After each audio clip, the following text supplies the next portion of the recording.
I think brands are out there trying to be more sustainable, using more sustainable products because, the retail industry, especially apparel, is one of the worst polluters in the world. From how they even make their materials to like scraps, but even just how much apparel ends up in landfills. So I think the industry itself has kind of come together and said we need to be more sustainable in how we do it. And using organic cotton actually is more sustainable. It's a better way to farm, but it does cost more. Hello and welcome to the Next Level Supply Chain with GS1 US, a podcast in which we explore the mind-bending world of global supply chains, covering topics such as automation, innovation, unique identity, and more. I'm your co-host, Reed. And I'm Liz. And welcome to the show. Hello and welcome. Thank you for joining us today. We hope that you're having a great day and you're in for a great conversation. Today, our guest is Amy Ryder. She's the Senior Director of Customer Success here at GS1 US. And in today's conversation, we're going to be focusing on the apparel industry and specifically sustainability certifications.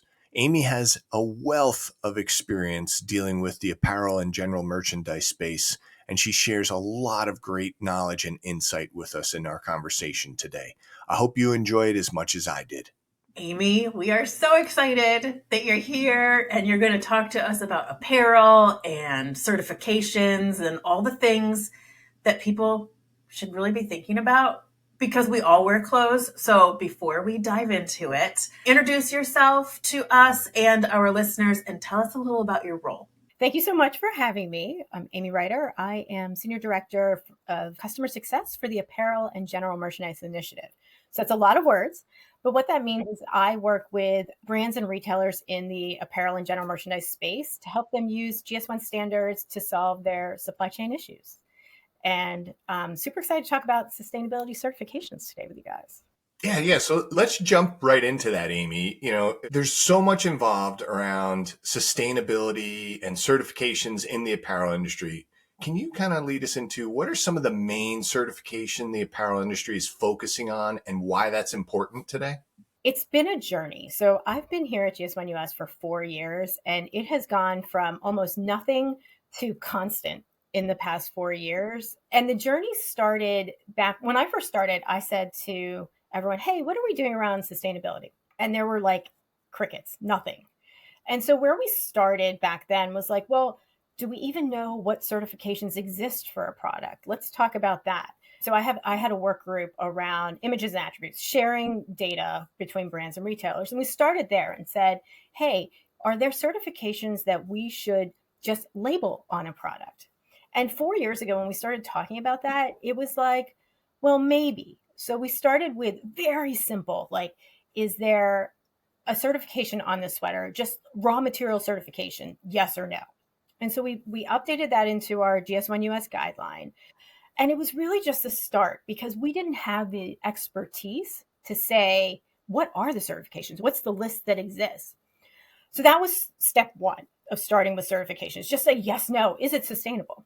Really not enough. Where we moved after that was we partnered with another not-for-profit called Fashion Makes Change. And they had been working with a greater part of the industry, more brands and retailers that even we talked to. And they kind of gave us a list of certifications. There were over 70 certifications that we were able to add to your guideline by working with this group.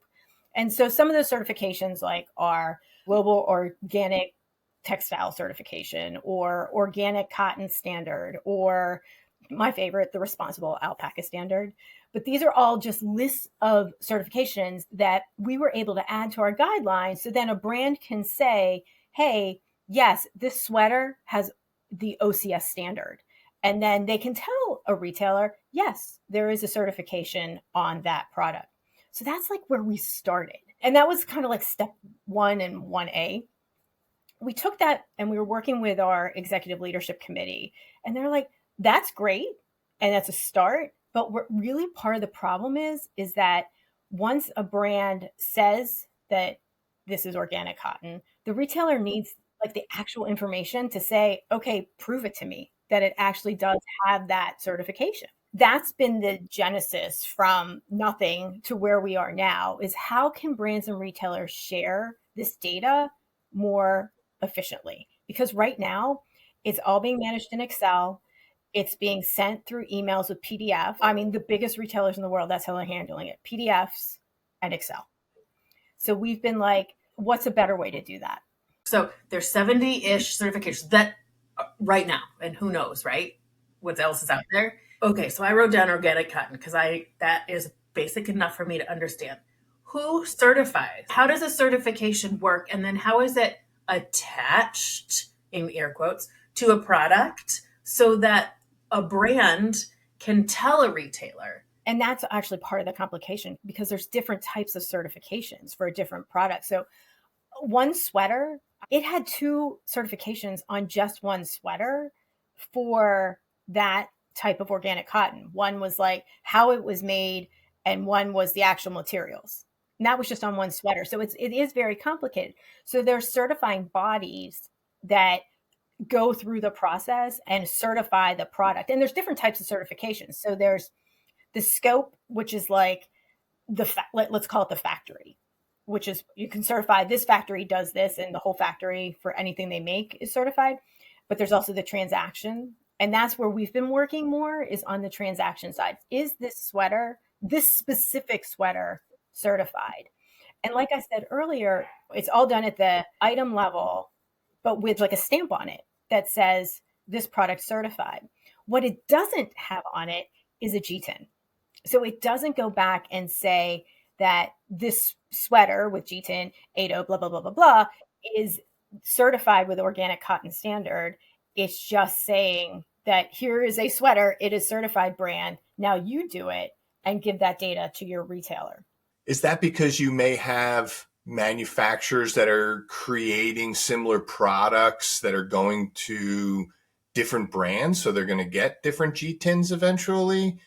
Or is it because it could be the same sweater and it's getting a GTIN for large, it's getting a GTIN for small, it's getting a GTIN for all these different reasons, so it doesn't have any GTINs associated with it? I'm just curious to that. I think it's both, or all of it, or that the certifying bodies are almost outside of the process, right? Yeah, it's upstream. Obviously, right? It's the brand who owns the GTIN, right? So what we've been looking at is that whole process of when do you apply the GTIN, and how do you get that data to the certifying body so they can share it? It's like a loop that we've been working on. So, and the certifying body, it's kind of a new step, right? To say that they need this GTIN. And so the global office had done some research, and only 10% of certifications have a GTIN on them, which I actually thought 10% was actually pretty high. But when you think about how many every GTIN on every product too, that also complicates it too, because this sweater, yes, could come in 5 sizes. You still only need 1 certification for the sweater. But where you could a different certification, is it a different color? Does the dye change the certification? There's so many complications to it, which is why it's been a journey over 4 years to get where we are now. I'm curious, is it really the consumer that's driving this, or is it regulation that's driving this? Are we seeing consumer behavior change because of this, positively or negatively? What insights can you share from that perspective? Hey everyone, welcome to the Next Level Supply Chain with GS1 US. Today we have a special, exciting news to share with you. A special podcast discount for our favorite event of the year. GS1 Connect? You got it, Liz!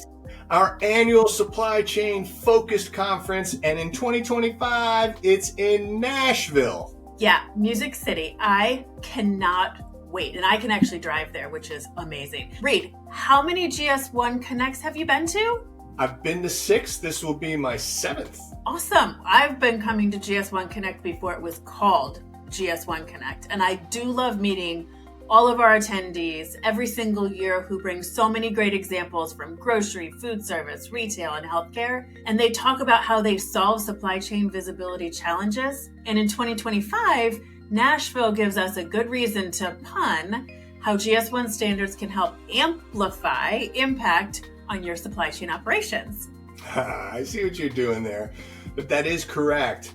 GS1 Connect is your chance to harmonize operations with the power of GS1 standards. And wait, GS1 Connect is also the perfect place to orchestrate networking connection with trading partners. How about that? Discover the greatest hits of supply chain efficiencies from across various industries. Okay, I think that's enough music puns for the day. Maybe one more. If you have an achy breaky supply chain, GS1 Connect in Nashville is the place to help cure what ails you. So mark your calendars for June 10th through 12th and join us at GS1 Connect. It's time to take your supply chain game to the next level. And as a podcast listener, we are able to extend a special discount. Yeah, that's right, Liz. As a podcast listener, you can get a 10% off the registration price. Simply go to gs1connect.org to register and enter the promo code 25podcast10 to take advantage of this offer. If you've never gone to GS1 Connect before or have gone a dozen times, there's always something new to learn and new people to meet. Again, the website is gs1connect.org and the promo code is 25podcast10. See you there. What I've seen in my research and what I'm hearing in the industry, Gen Z really is driving this. They actually do look at the eco label. So a product that's like labeled on a website, is this organic cotton? Is this made sustainably? Is it made of recycled content? And they are making purchasing decisions based on that. Me, I'm more attuned to it now than I used to be. And I do look and I see labels. Does that tag say it's organic cotton? And it changes my thinking now because I've been more involved with it for the past 5 years. But it's Gen Z who's driving it, and so I think that's also making the retailers want to put more data on their, especially on websites, right? On the product page, does this product have that eco label? And they want to prove that eco label. So it's definitely a push. I do think, though, that I think there needs to be more research on when push comes to shove. If there's two similar items and on price, what are you going to do? Especially, with economic changes, like if a shirt is double in price, but it's more sustainable, is someone going to buy it? I'm not so sure. But Gen Z is definitely pushing it. Yeah, I appreciate that validation because we are seeing it. Like, college kids that we're family friends with, they're coming home and asking for products I've never heard of before. And I'm like, is that just like a generational thing? And they're like, no, they really, like, this just happened last week, but they don't want deodorant with aluminum in it. And aluminum's been in deodorant for years. People just didn't think about it. And now you're seeing more and more with like all the additives and like the red dye that was just discussed at the federal level and those things. So yeah, I think it's for the better in the long run. So retailers are going to benefit from having the information because they can provide it to consumers. But it sounds like it's challenging, I'll just say, for retailers to get that kind of information.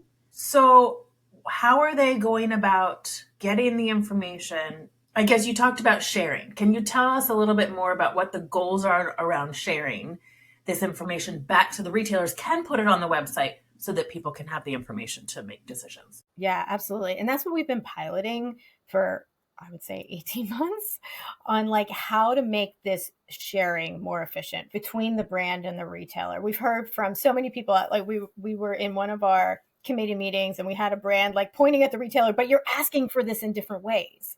It's a challenge on the brands too, because they have to share the same data with multiple retailers. Reed, you mentioned it earlier, right? Like you could sell this sweater in 4 different stores. It's the same sweater. And those 4 different retailers may even ask for the data differently. But the point is, how can we share that data in a seamless way? So what we've been piloting is, can we just use a machine-readable format to share this data? So it's not a PDF going back and forth, and using GS1 web vocabulary like the GTIN, but also an expiration date, a certificate number, and putting it in a format that can be read machine to machine, use an API, just things that we've been doing in, I've been in the retail industry for 20 some years. And, we've used EDI that whole time. This isn't a new concept of sharing this back and forth, but it's just different data. And it's data that exists. It just needs to be put into a format that they can use.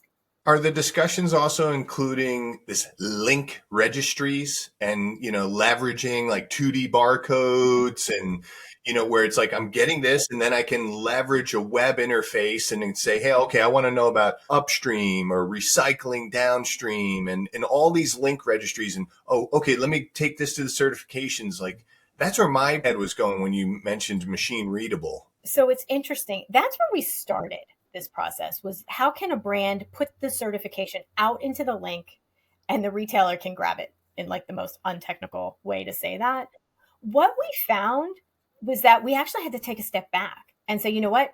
The certifications themselves are so not standard. We need to standardize the cert first. Do that, work on that process. And then the next step will actually be now putting that standard certification into the LICS registry. It was actually a really good lesson in learning failure and how to like switch.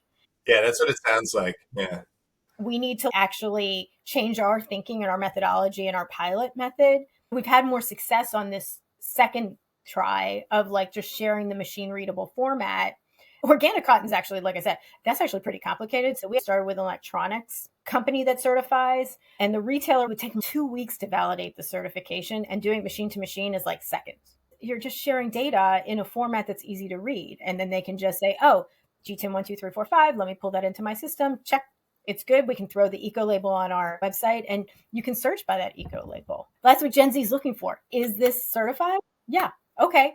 All this stuff takes time. It takes time, and then you have to have cross-industry awareness and learnings from cross-industry. Because I was thinking of, you're talking about certifications and the different retailers asking for different things. But then there's different industry. So I could see how this is really happening. I'm interested, are there any new or emerging sustainability certificates that we should be aware of? It's not new, it's more. So the certifications that there are, it's everything. I think brands are out there trying to be more sustainable, using more sustainable products because, the retail industry, especially apparel, is one of the worst polluters in the world. From how they even make their materials to like scraps, but even just how much apparel ends up in landfills. So I think the industry itself has kind of come together and said we need to be more sustainable in how we do it. And using organic cotton actually is more sustainable. It's a better way to farm, but it does cost more. So, but what we're seeing is that there's just more and more of these products are being labeled sustainable. And so I was talking with a certification body and they do audits for some of the retailers and they would get like, 4 in a day. Now it's hundreds in a day. So there's more software out there that needs to help manage this. And that's why this pilot we're doing, I think, is so important because it's going to make this process more efficient because the more and more that brands are making their products more sustainable and retailers want to prove that, there has to be a better way and it can't be done through email. Wow. So wow. Cool, right? Yeah, I mean, it brings me back to some of that food traceability stuff, Liz. They're like, siblings to each other with this. Yeah, they are. And actually, Amy and I are working on something for our conference that's coming up that it mirrors each other because there's a lot of information that goes along with food. There's a lot of information that goes along with apparel, with healthcare products. There's a lot of synergies in what we do. Okay, we're running out of time. Amy, we're going to throw you a curveball because it's not on the list of questions. This is an easy one. And Reed, you can decide if you're going to do them. Yeah. What is the favorite technology in your work or your personal life that you're using right now? My favorite technology in my life. You know what I love is my smart light bulb. Wow. This lamp, and I just talk to it. I love that. Does it change colors? Can you dim it? No, but if I got a cooler light bulb, it would. Yeah. My kids have that in their rooms. They have these LED strips, and they've connected it to their Echo Dots. I think mine just went off. And they can tell it like moods, like evening, before bed, wake up.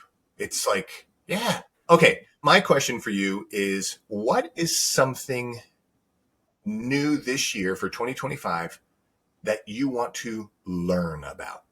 So I'm actually taking a course right now on sustainability business practices. And it's been and I started it actually just the beginning of the year. So it's been super interesting learning about sustainability. And I had to it was interesting. The first couple of courses was around applying sustainability practices within your own company, which when I was thinking about from a GS1 perspective, I was like, well, how do we do that?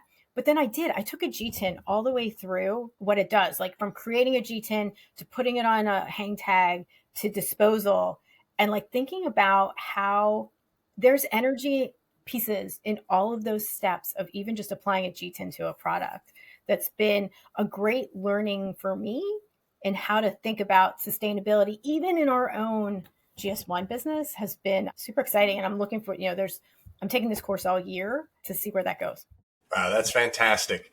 And Unfortunately, that's all the time we have today. This was a short episode, kind of squeeze it in, but it was very informative. And we're so thankful you carved out the time to meet with us today. And we're glad that you're out there working with industry, because it's complicated and it's important, but it seems that we have the stickiness within industry where everyone's like, yeah, we need to come together and we need to do this. And I'm thankful for Gen Z pushing it. Thank you so much for having me. Thank you.